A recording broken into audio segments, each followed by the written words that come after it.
नमस्कार, बहुत स्वागत। और कई बड़े अपडेट मिडिल ईस्ट से इस वक्त आ रहे हैं जो आपके लिए जानने बहुत ज़रूरी है। आनंद हमारे साथ है।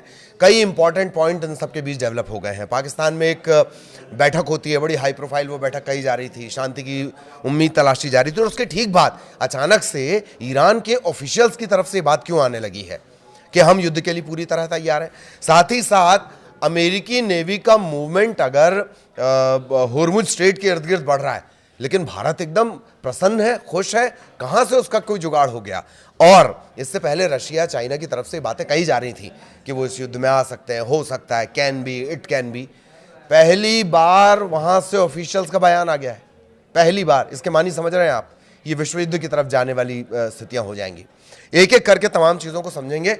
सबसे पहले आनंद, हम ये समझना चाह रहे हैं, शांति की कोशिश हो रही थी, बैठकें हो रही थी, तमाम तरह की बातें हैं, अब ईरान के राजदूत एक बड़ा बयान दे रहे हैं।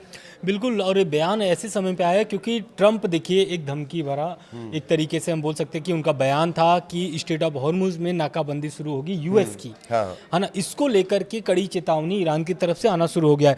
आपको भी पता है कि पाकिस्तान में जो बैठक हुई थी वो इस्लामाबाद वाली बैठक असफल रही, और जो प्रयास दिखाया जा रहा था पाकिस्तान की तरफ से कि ये बैठक हम सफल करेंगे और एक तरीके से झंडा गाड़ेंगे पाकिस्तान का कि हमने कराया, लेकिन पाकिस्तान पूरी तरीके से विफल हुई, और इसमें एक तरीके से पाकिस्तान को भी नुकसान सहना पड़ा, क्योंकि सफल हो जाता तो वो चीज़ें कुछ और होती, बिल्कुल बड़ी बात होती। लेकिन अब जो है कि 42 दिन का युद्ध, आपको भी पता है कि 42 दिन तक बमबारी हुई, युद्ध चले, सीज फायर हुआ, लेकिन जो ईरान की शर्तें हैं, 10 पॉइंट की शर्तें हैं, उसको मानना है यूएस को।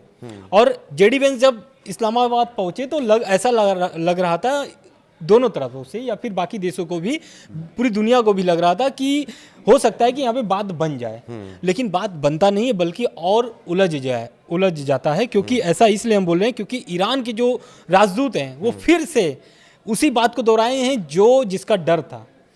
वो उनका ये कहना है कि अगर ट्रंप अपने बयानों से बाज नहीं आते हैं तो ईरान फिर से युद्ध करने के लिए तैयार है। और उनके जो राजदूत हैं इराज फरताली, उनका बयान आया है इराज फरताली का। उन्होंने साफ तौर से बोल दिया है कि अगर ट्रंप अपने शब्दों में नर्मता नहीं लाते हैं, थोड़ा नरम नहीं लाते हैं बयानों में, तो उनके लिए नुकसान है। क्यों नुकसान है? क्योंकि आपको भी पता है 42 दिन के युद्ध में कभी भी ईरान पीछे नहीं हटा, लगातार हमले किया, और यही कारण था कि ट्रंप जो है कि सीज फायर को लेकर के इतने उतावले हो गए थे कि यूएस, रसिया, चीन, या फिर हम बोले यूरोपीय कंट्री जो हों, या फिर हम कह लें नाटो देशों हों, सबसे वो संपर्क साधने की प्रयास किए कि कैसे भी करके युद्ध खत्म कर दिया जाए। युद्ध रुक गया है, लेकिन फिर से वही मामला शर्तों वाली, उसी पर मामला अटका हुआ है। रह गई बात, आप जो बात बता रहे हैं कि भारत बड़ी खुश है स्टेट ऑफ हॉर्मुज को लेकर के, जबकि एक तरफ ट्रंप बोल रहे हैं कि नाकाबंदी करेंगे, एक तरफ ईरान बोल रहा है कि स्टेट ऑफ हॉर्मुज में आग भी उठा करके आप देखेंगे तो आपको भारी नुकसान होगा।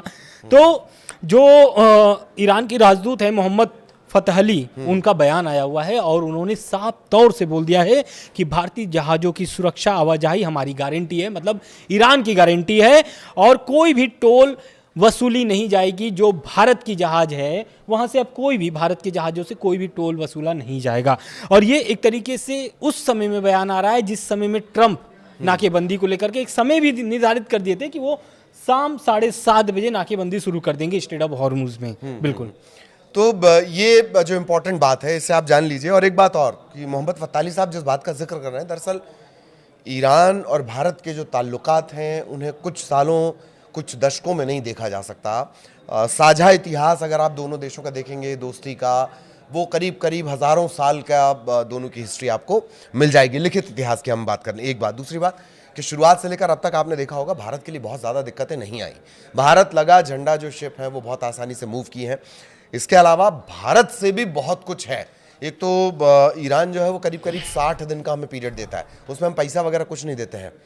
साथ ही साथ भारत से जो सामान जाता है उसका भी, उसके पेमेंट के लिए भी ईरान जो है वो कोई कोताही नहीं बरतता है।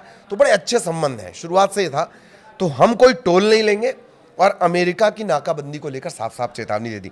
मार्के की बात उन्होंने क्या कही है फताली साहब ने कि 42 दिनों से कुछ सीखे नहीं आप, ये एक सबसे बड़ी बात थी। लेकिन आनंद, रूस और चीन का जिक्र बहुत पहले से आ रहा है, कभी टेक्नोलॉजी के रूप में, कभी इंफॉर्मेशन के रूप में, टेक्नोलॉजी वॉरफेयर के रूप में। पहली बार ये हो रहा है कि किसी चीन की तरफ से एक ऑफिशियल बयान आया है, वो थोड़ा सा बताइए। बिल्कुल, दरअसल क्या हुआ है कि देखिए, पहले आपको ये समझना पड़ेगा कि चीन का अब बयान क्यों आ रहा है। दरअसल ईरान से 90% तेल जो है निर्यात करता है चीन, और अगर स्ट्रेट ऑफ हॉर्मुज में अगर अमेरिका नाकाबंदी करता है तो इसमें सबसे भारी नुकसान अगर किसी देश का होगा तो वो है चीन। और यही कारण है कि उनके जो अब बयान आ रहे हैं वो एक तरीके से बहुत निंदा है उस बयान में, और एक तरीके से ट्रम्प को चेतावनी भी है, जिसका डर था कि ईरान युद्ध में कहीं यूएस और चीन आमने सामने न हो जाएं। लेकिन वो डर अब धीरे धीरे सच में बदल रहा है। इसलिए बदल रहा है क्योंकि ट्रम्प का जो बयान था कि हम स्ट्रेट ऑफ हॉर्मुज को अब नाकेबंदी करेंगे, यूएस के कब्जे में आ जाएगा, उनके साफ तौर से ये कहना था। तो उस पर जो चीन के रक्षा मंत्री हैं उनका साफ तौर से कहना है कि अपनी एनर्जी लाइफलाइन को कटते हुए चुपचाप नहीं देख सकते हैं हम, और अंतर्राष्ट्रीय जल क्षेत्र के इस सैन्यकरण को पुरजोर विरोध करेंगे। मतलब जो उन्होंने धमकी दिया है ट्रंप ने, उसका वो पुरजोर विरोध कर रहे हैं, क्योंकि उनकी 90% तेल वहीं से निर्यात होती है, और अगर वो बंद हो जाता है तो इसमें चीन को भारी नुकसान सहना पड़ेगा। यही कारण है कि चीन अब सामने से सीधे से बयान दे करके हमला कर रहा है ट्रंप पर। अब देखना दिलचस्प ये होगा कि जो ट्रंप लगातार दावा कर रहे हैं या फिर धमकी दे रहे हैं, ये धमकी कितना सच हो सकता है, क्योंकि देखिए आप भी देखे हैं कि जितना ट्रंप बोले हैं लगभग उसका 20% तो किए हैं। और आपको भी पता है कि अमेरिकी कितना सेना जो है कि ताकतवर है, ईरान ताकतवर है, लगभग 4 दशक से लड़ भी रहा है यूएस से, लेकिन उसमें भी आप समझिए कि इतने प्रतिबंध के बाद भी ईरान लगातार अटैक कर रहा है। अभी भी 42 दिन के हमले के बाद भी, भारी नुकसान सहने के बाद भी ईरान जो है कि फिर से कह रहा है कि हम युद्ध लड़ने के लिए तैयार हैं, आप फिर से युद्ध के लिए आ जाइए। क्यों आ जाइए? क्योंकि आपको भी पता है कि 6 महीने की उनकी तैयारी है इस युद्ध को। इस युद्ध को लेकर के उन्होंने 6 महीने की तैयारी करके रखी कि हम 6 महीने लगातार युद्ध कर सकते हैं। तो अब इसमें चीन की दखलंदाजी देखने को मिल रहा है, और कुछ खबरें ये भी आ रही हैं कि सीज फायर को लेकर के पाकिस्तान में तो असफल हो चुका है। अब जो है कि पुतिन फिर से प्रस्ताव रख रहे हैं कि आप हमारे इस प्रस्ताव को स्वीकार करिए और हम इस मध्यस्थता करके दोनों देशों का सीज फायर कराएंगे, यानी युद्ध खत्म कराएंगे। लेकिन मसला युद्ध खत्म करने का नहीं है, मसला ये है कि दोनों देशों का जो शर्त है कौन झुकेगा।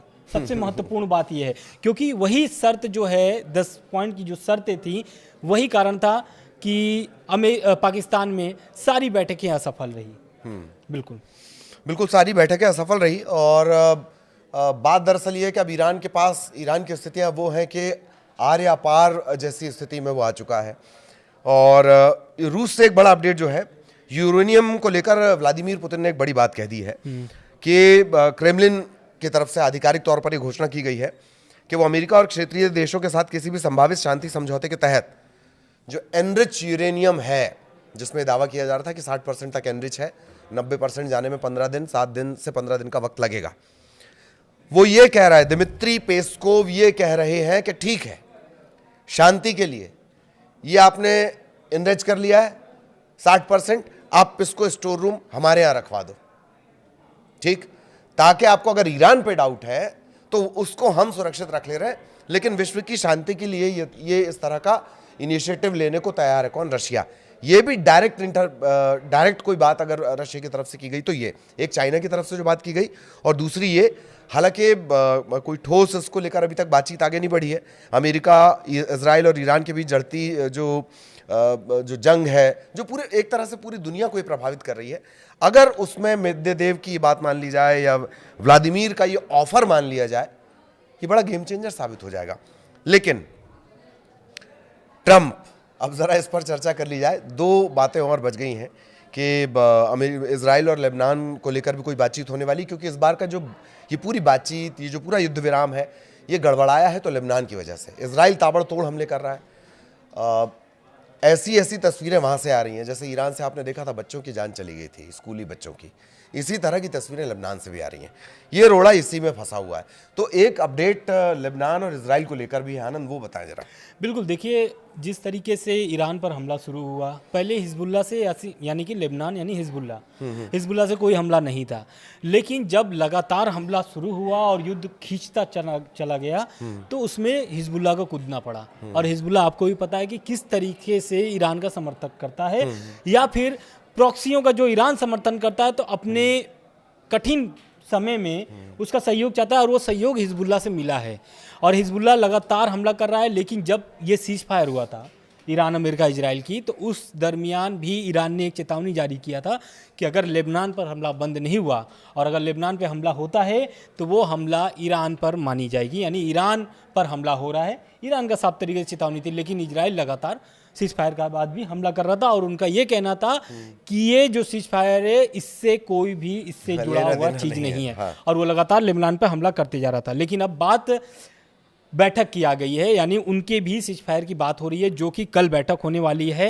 व्हाइट हाउस में, और एक ही बेंच पर बैठेंगे ये दोनों देशों के राजदूत, और इस दोनों देशों के राजदूत बैठ करके ये बात करेंगे कि ये जो युद्ध चल रहा है उसको खत्म कर दिया जाए। खत्म करने के लिए क्या क्या अब इनकी शर्तें होंगी, ये देखना महत्वपूर्ण होगा, क्योंकि अभी आपको भी पता है कि ईरान, अमेरिका, इजराइल की जो बातचीत चल रही है वो असफल रही है। तो क्या लेबनान और इजराइल की जो बैठक होने वाली है कल अमेरिका में, क्या वो सफल होगी या नहीं होगी?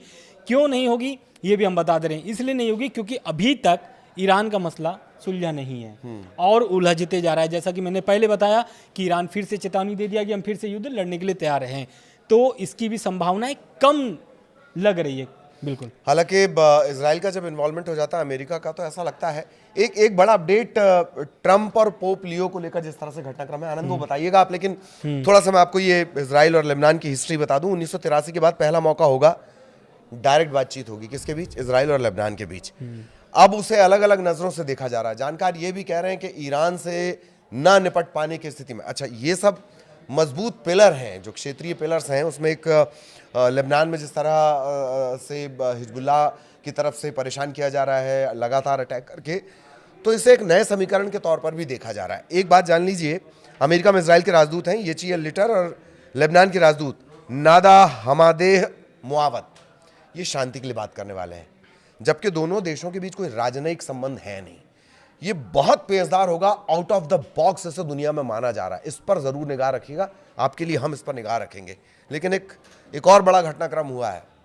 ट्रंप आजकल फोटो डाल दे रहे हैं, जीसस बन रहे हैं वो। आनंद। बिल्कुल, देखिए ट्रंप की जो पोप वाली जो टिप्पणी थी उस पर ईरान की प्रतिक्रिया आई है, और एक तरीके से ईरान भड़क गया है उस पोस्ट से, क्योंकि उस पोस्ट में उन्होंने ये बताया कि मैं ही जीसस हूँ, मैं ही भगवान हूँ। उसको लेकर के मसूद पेजेश्कियान जो है ईरान के राष्ट्रपति, उन्होंने एक्स पर पोस्ट किया है, और उन्होंने साफ तौर से लिखा है कि शांति और भाईचारे के प्रतीक पैगंबर ईसा यानी कि जीसस की पवित्रता का अपमान किसी भी स्वतंत्र व्यक्ति के लिए स्वीकार नहीं है। और उन्होंने साफ तौर से इसका एक तरीके से अपमान बताया है, क्योंकि ट्रंप जिस तरीके से व्यवहार रख रहे हैं, क्योंकि अब बात आ गई है जीसस पर, तो जाहिर सी बात है कि भगवान, आप भी बोलते हैं, हम भी बोलते हैं कि भगवान एक हैं।